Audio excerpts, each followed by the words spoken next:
Hi guys, Michael Ingledew, TDW, and welcome to this week's do's and don'ts of tech data. And what we're going to do today is we're going to focus on starting with complex specifications or starting a new strategy for your tech data. And this is specifically for those people who are coming new to things like S1000D, DITA, Simplified English, ATAI specs, you name it.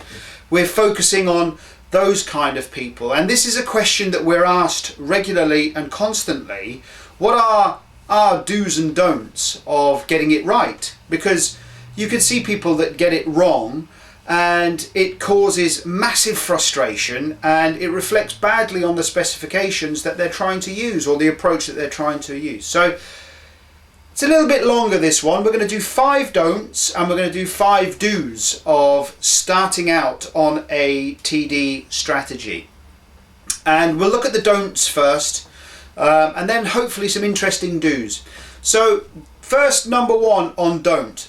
Don't open the specification. Not yet. Don't even go there. Okay, we know that we're going to start working with the specification. Maybe it's contracted, or we've heard it's a good thing, or our customers are demanding it from us, that maybe we're working with delivering XML based documentation. We know that it's something we're going to do. But in general, certainly when working with a lot of the ASD specifications, if you start trying to read and interpret what's going on, you're going to get confused. So wait, don't try and open that. Top tip number 2. This is a real kind of smile moment for me. Don't join any business networking groups just yet. Okay, and I say just yet because they have a role to play, but maybe not in the early stages. Let me give you a good example. There are groups on a very popular business networking site that the moment you post on there, hi guys, moving into X specification, looking for some advice, out come all of the sales guys, and they will jump on you and they will try and sell you their software. They will I've private messaged you, I've sent you a connection request. There is a time that you will want to be a part of these groups. Now what I've found with these groups is that when you go on and you post a low level question like looking for advice, we're starting out, all the sales guys come out and they doing their job. They're just trying to get in front of you, get their products in front of you. Like I say, they're doing their job. When you start asking more technical questions, which is where these groups are really valuable, that is where the real experts you will find will come on and help and answer. So that's the time. When you become a little bit more proficient, you should go on there and be able to ask these questions, and then the lower level guys will disappear and the more experienced guys will start asking answering your questions, sorry. Don't even start to look at software. I was at a conference, the TDW Live conference at the back end of 2015, and I was having a lovely drink with a gentleman who was working for a very large organization. I won't name him or the organization. And he said something to me or to the group of us around the table, which was really quite interesting, was that we keep buying software to problems we don't even know we have yet. And I guess that kind of resonates with this number 3. Don't even start to look at software until we fully understand what's going on.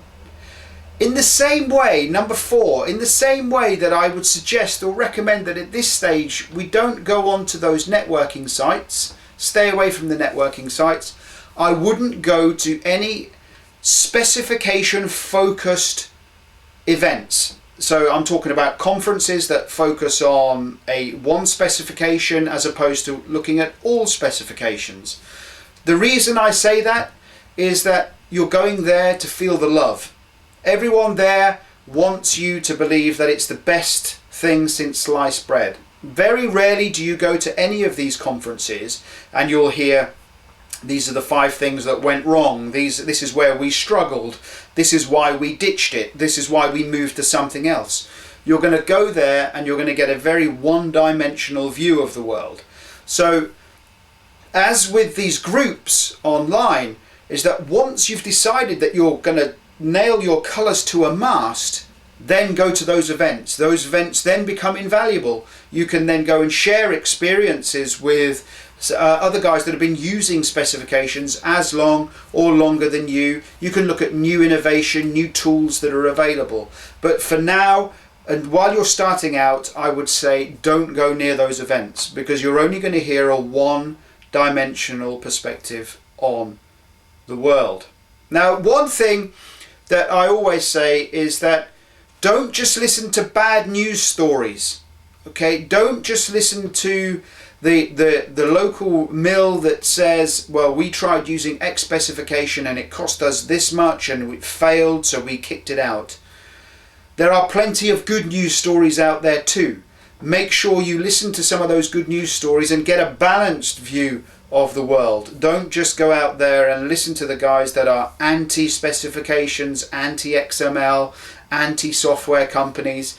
Go out there and get a wider feedback from those in the market. And okay, it's number 6, but also contact some of people that you might know might be using the specification that you are planning on using. In the markets that we move, it's a very closed market. Everyone kind of knows each other. What you can do is call up somebody. They're more than happy to give you the benefit of their knowledge and understanding of what went right for them and what went wrong for them. And if you don't know anybody, contact us and we can put you in touch with 50, 100 different people that use specifications, lots of specifications, and they'd be more than happy to talk to you. So let's look at some of the do's to getting it right. So this is putting the building blocks in place for us to get some of these things right. First one, submerge yourself in freebies. And if you don't know what freebies are, they're a good British military word, is all that free information that's out there. So vendors, software vendors, produce lots of great things. They produce lots of white papers. They produce, if we look at some of the books that are available in the market, we didn't write these. They're written by some other experts in the market. You can get these off your Amazon or famous other sites, or you can go to people like SDL, where they produce books on very specific topics and subjects around where we work in our market. Now, these were written by a gentleman who works at SDL, but he gives these away for free. Now, the trade-off is, of course, is that once you give your contact details to any vendor that produces, and that's just a couple of examples, there are lots of white papers, booklets and all sorts available, and if you don't know what they are or where to get them, contact us. We'll send you a list of all the free resources that are available in the market. But the trade-off, as I said, is that you'll be giving up your email address, your phone number and those things, but then the marketing engine of those vendors will then kick in. You will get contacted by them regularly and frequently, but that's a trade-off for free information. So submerge yourself in the free information that's available out there. And a great thing as well is that read some of the case studies. Okay, now you never read a bad case study, of course, but read some of the case studies that are produced. Another great thing you could do is you can subscribe to the TDW magazine, and I've mentioned this lots and lots of times, but we have lots of great articles written by experts, and they give you some information in here on the do's and don'ts of a specific subject, or maybe uncovering some cheap pieces of nugget software that's out there that you might be able to use. So that's another great resource. Okay, it costs you because it costs us, but you can certainly subscribe to that. But probably the most important, number 3, is understand where you're going. Understand what we're trying to achieve before we start looking at buying software and all of these great things. Is it that we're trying to deliver online help, or is it that we want to continue to deliver PDF, Or is it we want to go to mobile apps? Is it we want to support a customer in Saudi Arabia, or we want to support a customer in China? Whatever it is, understand where we're going, and then start thinking about the scalability of that problem going forward for your organization. Because the last thing we want is to put something in place today that in 3 years' time we're going to have to go back to our boss with our cap in hand and say, actually, that solution or that strategy that we had actually didn't work well for us, so we're going to have to go and change it. So have a good, clear vision of where you're going and what you want to achieve. And that vision might be our 3-year vision, our 5-year vision, our 10-year vision. It can be all of those great things. Get independent advice at the right time. Now, this is kind of a contentious one. There are lots of consultants in the market, in the tech data market in general. Okay, there are lots. And some of them are very good, and some of them are not so good. Now, what you need to do is, first of all, when you, at the right time, where you think that you're at the stage where you need to get some independent advice, make sure it's independent advice. A lot of consultants are either working directly for or indirectly for a solution provider. Make sure that that's declared up front, because if you're going to go to the garage number 1 to buy their breed or brand of car, they're not going to recommend that you go down the road to buy the competitor's car. Okay, you need to be sure that you're getting that independent advice that helps you become successful. And then at the right time, get some training. Now, there are lots of training providers. We have TDIQ Online, which does lots of introductory level courses, but make sure you get the right training at the right time. So for your organization, whether that's basic level introduction on the building blocks and what you need to achieve, or something that may be slightly more detailed, or something more specific, or specification specific. So there's lots of organizations that provide training on S1000D, but there's lots of organizations that might look at S1000D business rules, or maybe something like simplified English. There's organizations that provide training on simplified English, but then maybe go to an independent body like the UKCEB or the ASD Specifications Group that provide those training courses. Again, out of all of these things that we've mentioned, the 5 do's, okay, we mentioned 6 don'ts, but out of the 5 do's and 6 don'ts, if you want help with any of these, or just want pointing at the right people or the right organization in the market, or even if it's just to know where you can get hold of some of these free resources that are available in the market, get in touch with us. We'll happily send you the contact details of all of these vendors where we've found the best resources available. So don't open the specification, just don't do it. Don't join any of those business networking sites, not yet. Don't even think about it, because they're all going to jump on you. Don't start looking at software, not until you fully understand the problem. Make sure you understand your problem before. Remember the conversation I had with the guy here in the UK? Don't buy software solutions until you fully understand your problem. Great advice.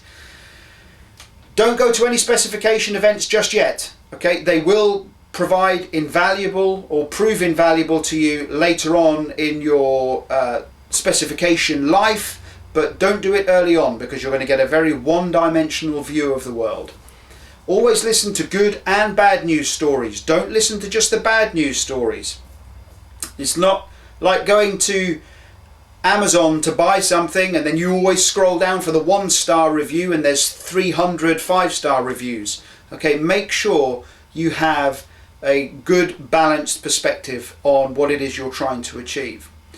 As I said, submerge yourself in some of the freebies. There are lots of freebies out there that the vendors will happily send you, even if it's PDFs and whatever, that you can get some case studies or electronic little pocket guides or whatever it might be. There are people that do that, and you can get those relatively easily and free of charge. Just the trade-off is that you will need to supply an email address or something along those lines.